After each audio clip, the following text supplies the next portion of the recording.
कारण ह्यावेळेस मराठ्यांनी सगळ्या पक्षातल्या आणि सामान्य मराठ्यांनी हे आंदोलन स्वतःच्या हातात घेतलेलं आहे आणि पूर्ण मनावर घेतलेलं आहे. इकडे एखाद्याला काठी बिटव बसली तरी राज्यात लगेच आंदोलन शांततेत सुरू होणार, लगेच त्या क्षणाला.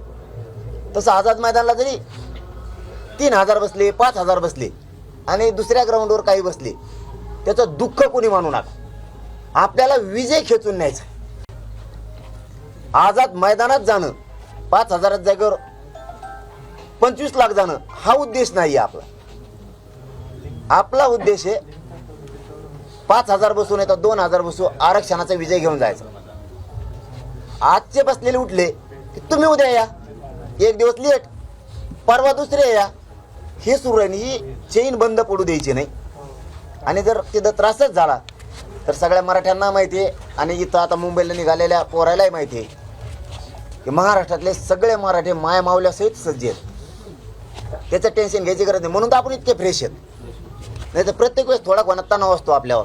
त्याला काय मीडियासमोर बोलावलं काय, त्याला टेन्शन घ्यायचं काहीतरी असतं. आता तणाव आहे का 2-4 दिवसापासून? कारण मराठा शक्ती एक अशी आहे इथे जगाच्या पाठीवरती कोणाचीही मूळशी मोडू शकतो, एवढी शक्ती त्याजवळ. आणि माय मावल्यास या राज्यात असं पहिल्यांदा आंदोलन दिसन, चाक सुद्धा फिरलं नाही शांततेत आणि बेमुदत. म्हणून टेन्शन नाही घ्यायचं. कायदा आणि न्यायालयाने दिलेले सगळे नियम घालून करायचं, पण आंदोलन करायचं, या भूमिकेवर राहायचं, हट्ट न धरायचा. मग तेव गेला मग मी कमी नाही गेलो, तेव गेला तर तू उद्या जाशील, इतकं हुशार व्हायचं. म्हणून ही मीडियाच्या बांधवाच्या माध्यमातून सगळेजण आंदोलनाला आलेल्यांनी ऐकून घ्या, समजून घ्या. कारण मला जात जिंकायची, तुम्हाला पण जात जिंकायची. आडमुठापणा अजिबात नको. सरकारला हा एक इशाराच आहे, हात लावाल तर समाज माझा महाराष्ट्रावर आहे. मग काय तर तुडीत बोललो, हात कस काय लावता तुम्ही? हात कस काय लावता? हात लावायचं कसं म्हणजे झालं नाही एकदा, आता बस ना.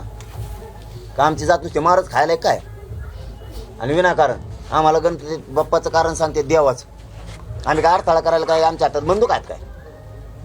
आम्हाला कारण ते सांगायचे. आणि तवा अडथळा आणला तवा अंतरवलीत नव्हता गणपती बसलेला, तवा नव्हता गणपती. तवा तो म्हणाला दिसलं का की बाबा हिंदूचा सण आहे, सणात कशाला लाठीचार्ज करायचा, कशाला आहे बहिणीच्या डोक्या फोडायची. आता आम्हाला शिकवायला मुंबईला चाललेलं की गणेश उत्सवात सुद्धा तुम्हाला हिंदू देव धर्माचे देव कळणार. तुम्हाला कळाले ते लक्ष्म्या बसल्या होत्या तवा. लक्ष्मीला तर तुम्ही सगळे मानता, कारण लक्ष्मी कमी नाहीच आहेत तुम्ही. नोटा लक्ष्म्या बसल्या असून आय माय लक्ष्मीला हाणलं तुम्ही. तवा जे आम्हाला आता हिंदू विरोधी म्हणतात की हिंदूचे सण असून मुंबईला चाललेत, आता म्हणणारे तवा कुठे गेलते? ते कम नाही म्हणले तवा गणपती बसलेले होते. देवेंद्र फडणवीसने कम हाणले का रे बाबा? बोलती बंद पडली का आता? तुम्ही मला चक्रात आडायचा वार काढायचा प्रयत्न करू नका. मी लय नमुना पुढचा आहे. तुम्ही माहित के लोकशाही प्रमाण करू शकत नाहीत.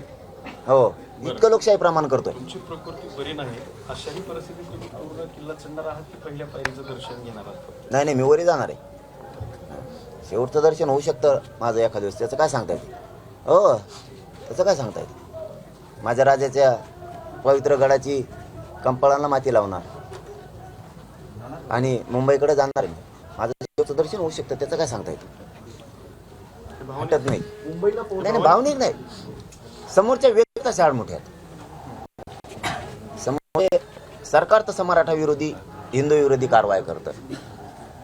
त्यामुळे मी गोळ्या जडायला तयार आहे, पण हटायला मात्र तयार नाही. आणि मला एक दिवस मान्य नाही. फडणवीस साहेबांनी तो विषय बदलावा, कायम द्यावं आणि मराठ्यांचे मन जिंकावे.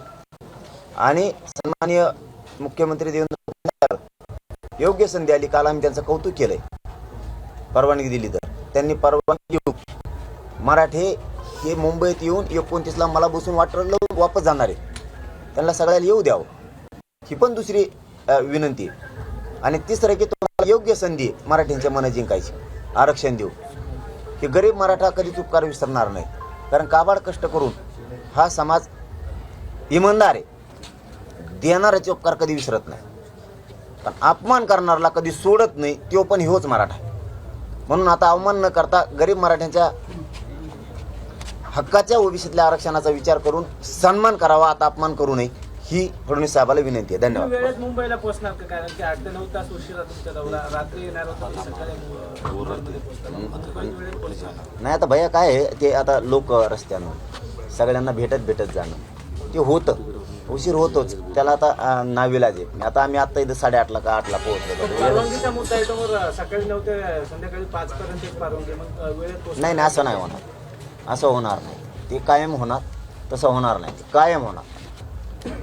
बाकीचे नियम पाळणार. तुम्ही म्हणताना इतके लोक, तर आम्ही आमच्या लोकांना सांगू तुम्ही तर तिकडे बसा, हे उठून गेले की तुम्ही या, ते नियम पाळू. डॉक्टरांनी तुमच्या प्रकृतीबाबत काय सल्ला दिलाय? समाजाच्या वेदनेपुढं मी माझ्या शरीराचा विचार नाही करत आणि करणार बी नाही. मागचं आंदोलन वाशीमध्ये जे थांबलं ते या टायमाला वाशीतूनच रिटर्न होईल का आझाद मैदानापर्यंत जाईल? आझाद मैदानला चाललो ना. धन्यवाद. चला. आता isakal.com आहे देशातील नंबर 1 ची मराठी न्यूज वेबसाईट. प्रत्येक अपडेटसाठी isakal.com ला नक्की भेट द्या.